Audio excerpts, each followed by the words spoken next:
welcome to Cover Story.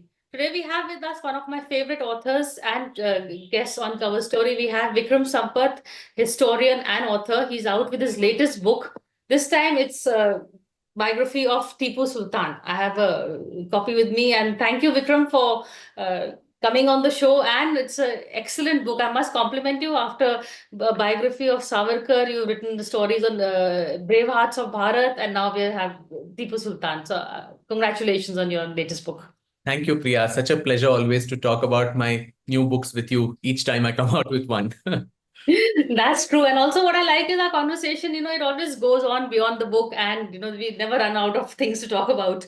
That's right. But I was, in fact, reading the book, and I was also reading what people have written about the book. And I must say, I really like what Shashi Tharoor, because he's really captured, the enigma of Tipu Sultan is what you've tried to answer, whether the contradiction of the man from being a visionary resistance leader who fought the British, or is he a mass murderer and, who actually killed thousands of Hindus and Christians. So you're trying to, bring out the contradictions, and you talk about all the facets of the man. So congratulations on that also. And but a bit about why Tipu Sultan. You've written about it, but tell our viewers why you chose him.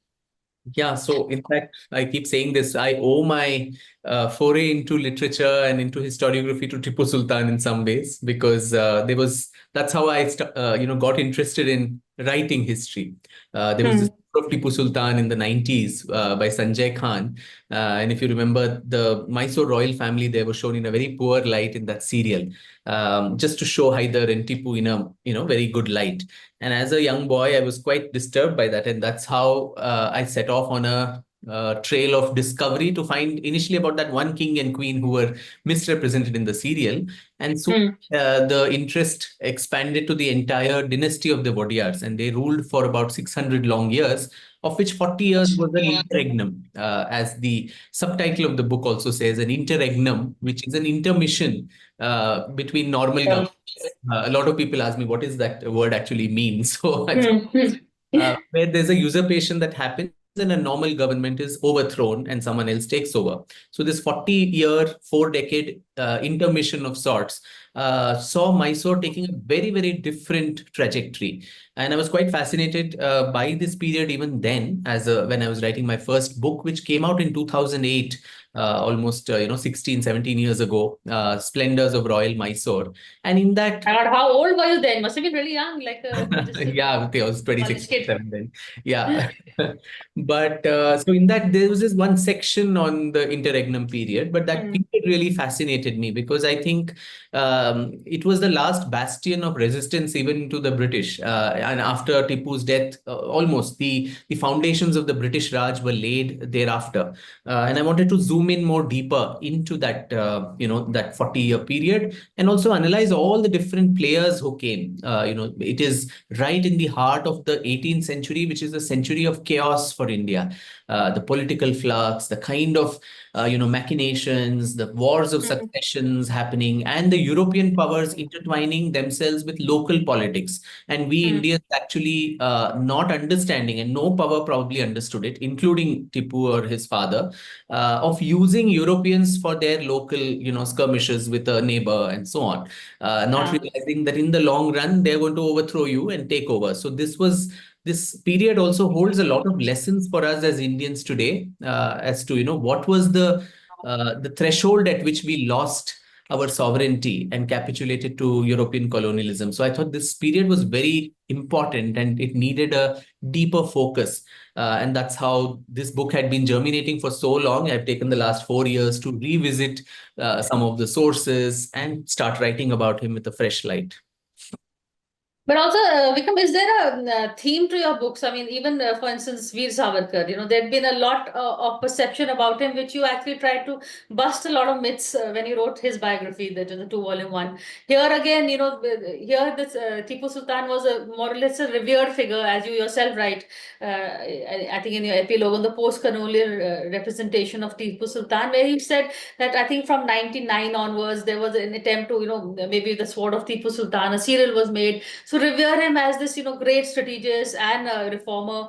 But actually, you go on to say he was not that. And what I find very interesting is that even as a freedom fighter, you try and debunk that myth, because you say that at that time, there was no sense of nationhood or a nationalist nation state called India. Yeah.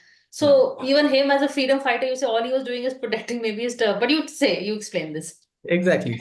No, I don't know, Priya. I think characters of the past who are either misrepresented or maligned or forgotten, or probably in this case, Built misrepresented up.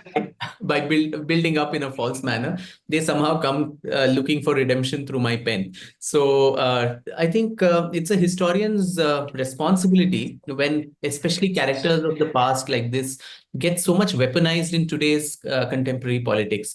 I come Hmm. to Bangalore, and in Karnataka, he's a political hot potato all the time between the Congress and the BJP, which keep fighting for or against him, whether Tipu Hmm. he should be celebrated, who actually killed Tipu Sultan. All these become election issues. These are matters of history which academic scholars, writers, we need to discuss, debate, agree to disagree, and so on. But when it enters and muddies contemporary political waters, I think it's a historian's responsibility to put the facts on record and state them as they are. That's why out of this 900-page book, I think more than 150 pages are only footnotes and bibliography. Bibliography. So for everything that I'm saying, there is a reference, a source that I'm attributing it to. And what you brought out was very important, that we hype someone like Tipu Sultan to the first freedom fighter. But what Hmm. sort of a freedom fighter when he was actually taking French help against the British? And the French had no less colonial ambitions than the British. They were, if not for the British, then maybe in Karnataka we would have been speaking French instead of Kannada if Tipu Sultan had won with the French, Hmm. support, like what Pondicherry, how it was.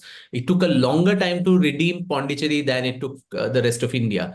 So, and I've also listed several of his letters, which he writes to so many foreign powers, asking them to invade India, whether it is Zaman Shah of Afghanistan or the Shah of Persia, the Ottoman Caliph, the Shah, All Islamic states. Yes. So either he was playing through religious sentiments by reaching out to the larger Ummah, the Islamic Brotherhood, and positing himself as the true Muslim ruler, because at that time the Mughal, emperor's powers had almost declined. He was a puppet of the Marathas and sitting Ah. puppet in Delhi.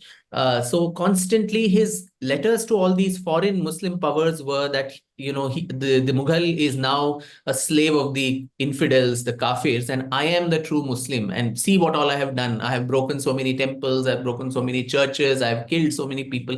So that buttresses my claim to be a true Muslim. And also by then deeply influenced by the emergent, Wahhabi ideology that was coming up in the Middle East.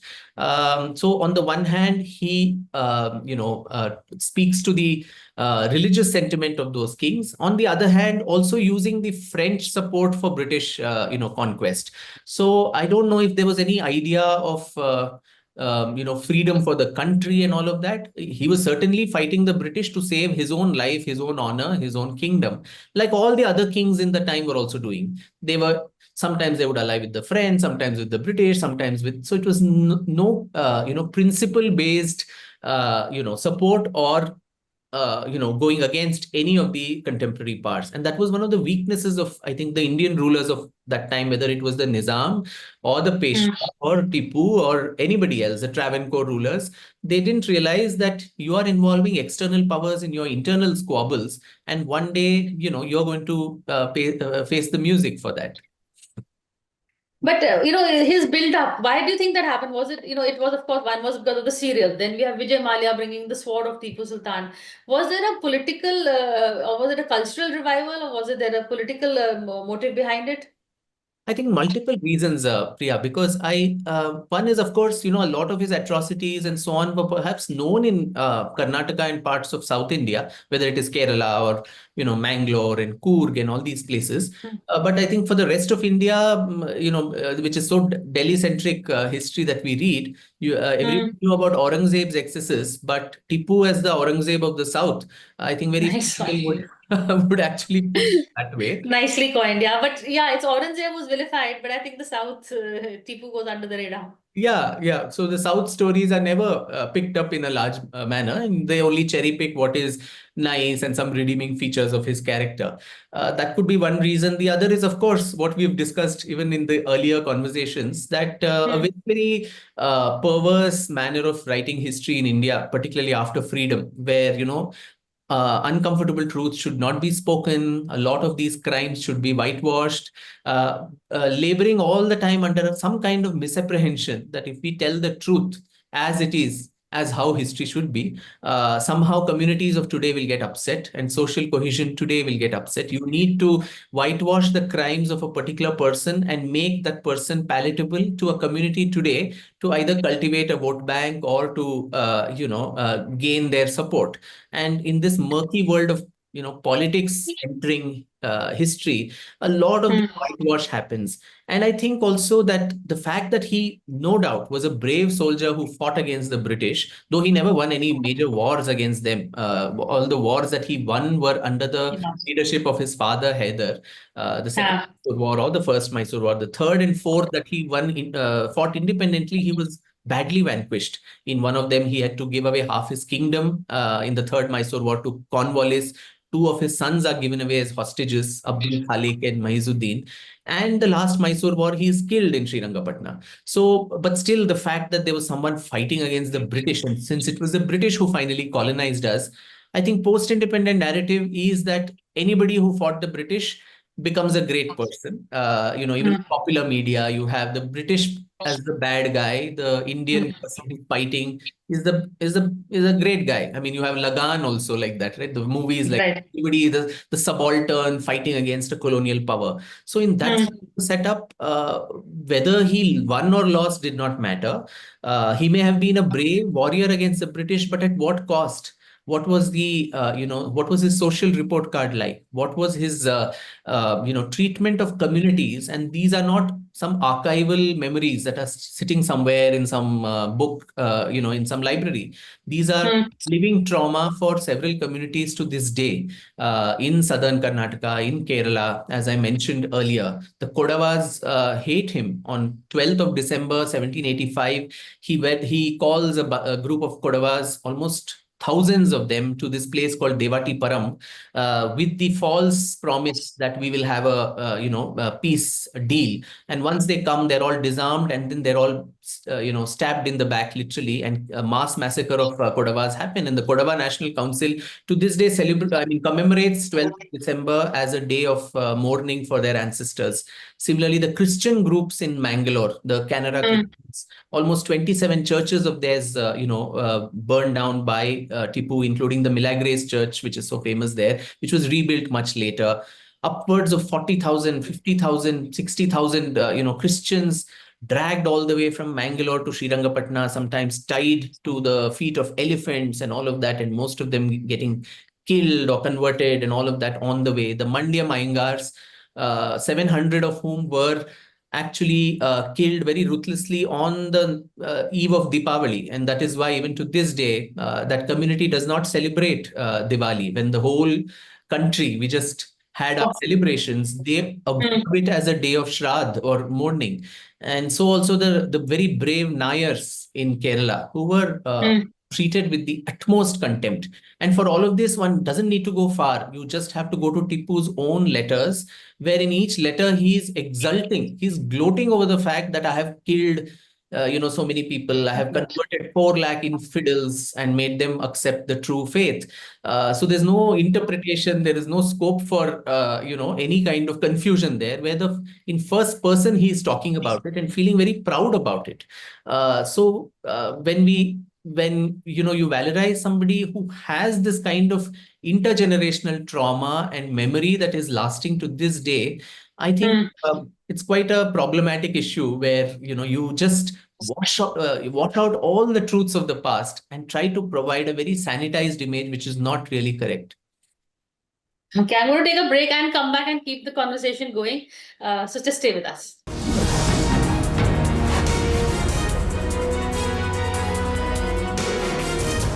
Hello and welcome back to Cover Story. We are in conversation with Vikram Sampath, author, historian, about his latest book on Tipu Sultan, a very controversial figure, and I think you do him more than justice.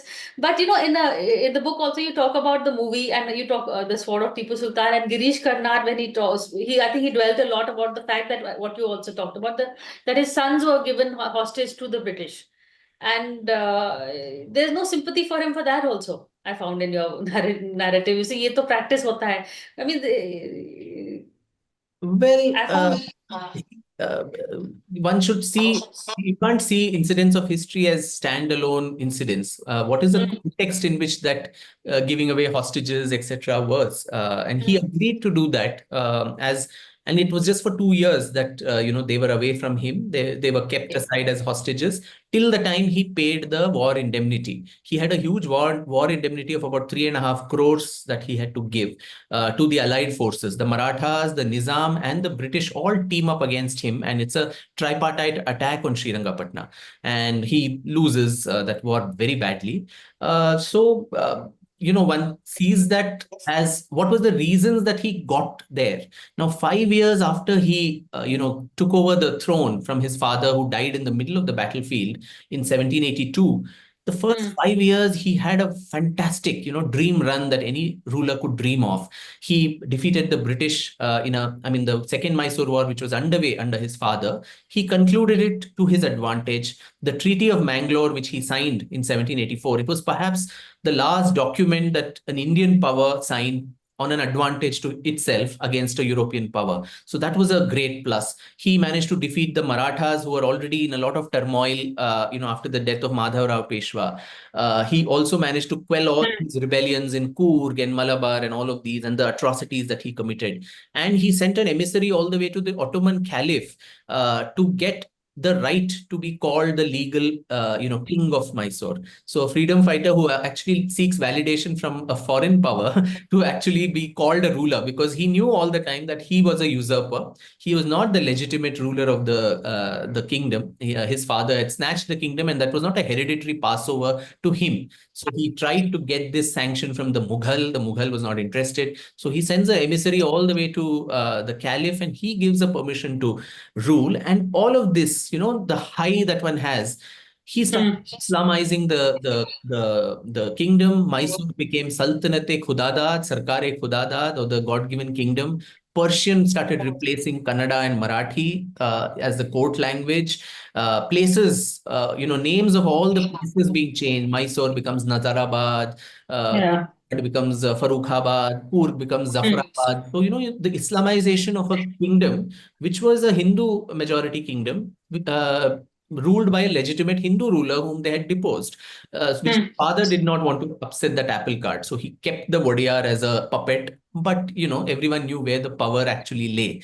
So in this case, this hubris, this sense of arrogance that I can do no wrong, I am the supreme dictator.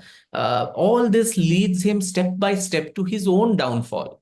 So when we say, do we have sympathy for him? I do have sympathy for a man who willfully digs up his own grave, and what is handed to him on a platter, he actually squanders it all away.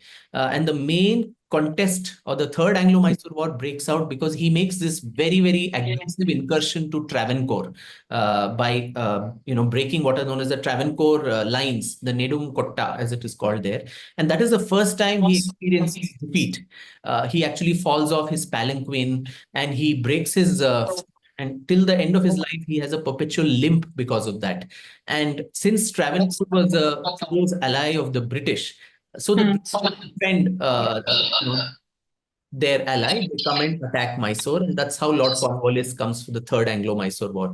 So when we see this Oh. final episode, his loss or the hostages, there is a long history. There is a context to that also, which I think one must keep in account.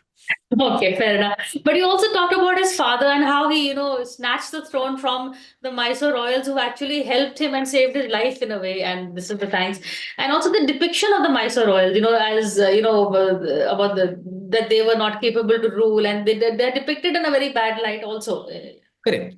No, I mean, no doubt about that. I mean, Hyder honestly speaking, did not even take the throne from the Vodiyars. He actually took it from the ministers of the Vodiyars. There's this brothers called Devraj Ayya and Nanjaraj Ayya, who were the de facto rulers of the kingdom, especially Nanjaraj. He had usurped almost all power. They were corrupt to the core. Every part of the state was being milked for their personal, benefits, and the Vodiyar had allowed that to happen. And in fact, Nanjaraj was the father-in-law of the Maharaja, and despite that, he was doing this. And he even comes to the extent of wanting to assassinate the Maharaja in the open court, his own daughter's husband. And then the daughter has to come and intercede, and it's like a Bollywood movie where she, mere last pe se guzar ke, you have to come and kill my husband and all of that. So in all of that, Hyder made hay while the sun shone. He was so conniving, so such a strategist that though, as you said, he was literally bought off by the Maharaja. He was in such a his father had died with a lot of debts, and the person he owed the money to had captured the Hyder and his elder brother Shahbaz, and that's when his mother, goes to Mysore and begs for mercy of the Maharaja, and he takes pity and pays off the debt and releases these boys. Now, from then to about 12, in just 12 years, to actually overthrow your own benefactor and play the game of chess, on the political chessboard of South India so well and so astutely. Hats off to him. And he ran with the hare, hunted with the hounds. Nanjaraj, who was his, mentor, when it became inconvenient for him, he very conveniently just drops him off like a hot potato. So I think, today's politicians would pale in comparison to the kind of machinations and the They were. conspiracies these people managed to indulge in those eras. Okay. As a final thing, I also read the foreword by S.L. Bhairappa,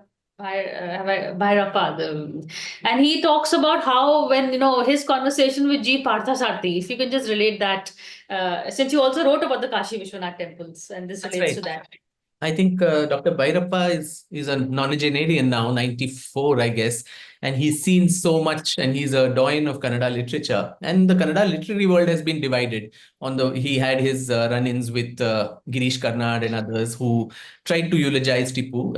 You are Anantamurthy, Girish Karnad on one side, you had Bhairappa, you had Chidanand Murthy and others on the other side talking about these uncomfortable truths. So Dr. Bhairappa mentions how, I think in the 1970s or so, when he was part of the curriculum group which was creating the new curriculum for history and other subjects, he was very clearly told by the chairman of the committee, G. Parthasarathi, that all these uncomfortable truths should not be spoken Correct. about, which we spoke about just now, that, let's not talk about temple destruction. Let's not talk about, massacres and genocides of Hindus, which was committed by Islamic invaders and other rulers. Why? Because that is going to upset, national integration and social unity today. Now, speak so openly about the excesses of the British every time. That time, we don't think that the Christians of India are going to get offended by it. We speak openly that Churchill was a monster who caused the Bengal famine and millions died. But why do we hyphenate today's Muslims with all these invaders, Ghori, Ghazni, Timur, Aurangzeb, Tipu Sultan, and all these other barbaric rulers? The Muslims of India are not responsible for what these people did, back then. Correct. Converse is also true, that the Muslims of India should not hyphenate themselves or should not valorize these kind of barbarians. Now, in Karnataka, even to this day, I think on the Prophet's birthday or something, a few months back, you had in parts of Karnataka processions which had cutouts of both Aurangzeb and Tipu's sword. This was a sword which said, the inscription on it said, "This is to drench itself in the blood of Kafirs." Now, very clearly, so everything is there. Haath Kangan ko aarsi kya? You don't need any other proof. You read his letters, you read his own writing. He had his dream registers, the dreams of Tipu I Sultan. know. Every morning he used to sit actually in his toilet and write what all dreams came the previous night, which he remembered very vividly. And most of these are violent dreams about, destruction, about infidels. Some angel appears. Prophet Muhammad himself comes and tells him, go and destroy this, do this and that. So a person like that, where there is no ambiguity left, there's no interpretation or misinterpretation. It's coming straight from the horse's mouth. Despite that, if you have communities today which take out a procession, having his cutouts and so on, how is social unity then possible? Where you still have aggrieved communities. When Tipu Jayanti was being, ordered earlier by the Congress government of Karnataka, the BJP, of course, had politics to play, which is natural. But you had citizens groups, including Christian groups, the Archdiocese of Mangalore, Catholic groups there, the Kodavas, who actually have nothing to do. I mean, these people have nothing to do with the BJP or anything. So those people also coming out in protest. And Section 144 has to be imposed where more than 4 people cannot gather together. And that is how this celebration was held. 2 people killed in police firing. So, what sort of, celebration is that where you disregard the emotions, the memories, the trauma of so many people? It's almost like going to Germany and celebrating Hitler Jayanti, and or in Israel. So it is really rubbing salt on the wounds of those communities. So I think in that context, one really needs to see these characters. So while we say communities of today are not responsible for all of this, the converse is equally true. Today's communities, today's people should not valorize and associate themselves as some heirs of people like Tipu Sultan and others who, while they are brave, while they have been anti-British, all of that, no doubt, the social report card and the kind of atrocities that they committed, solely driven by religious identity, in addition to conquest. All kingship was violent in those days, but it is a double violence where specifically on the basis of religion, you're targeting specific groups and causing grievous harm to them, which has lasted for generations. Then I think one needs to be more circumspect into how we commemorate them today in an independent republic, secular democratic country like India.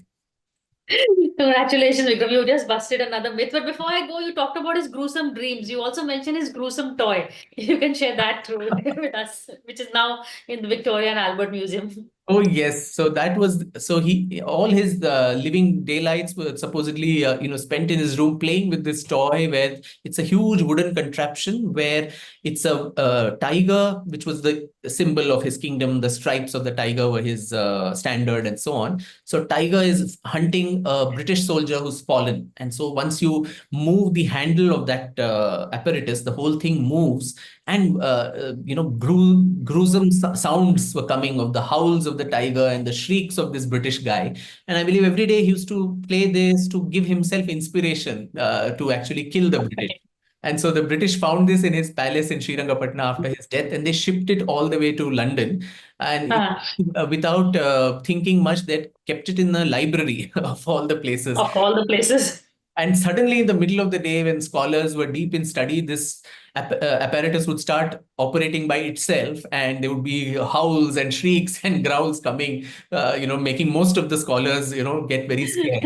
And so when it fell into disrepair, the British decided we are not going to set this right. The audio apparatus was removed, and just like they had silenced, the owner of the toy, they decided to silence this toy also and keep it as an exhibit, which is there even now at the Victoria and Albert Museum in London. So the legacy of Tipu Sultan lives there, silenced as a toy.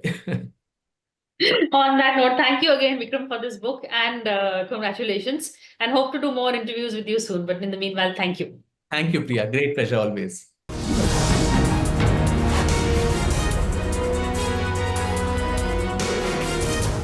For more such videos, subscribe to the Newsx YouTube channel, hit the bell icon.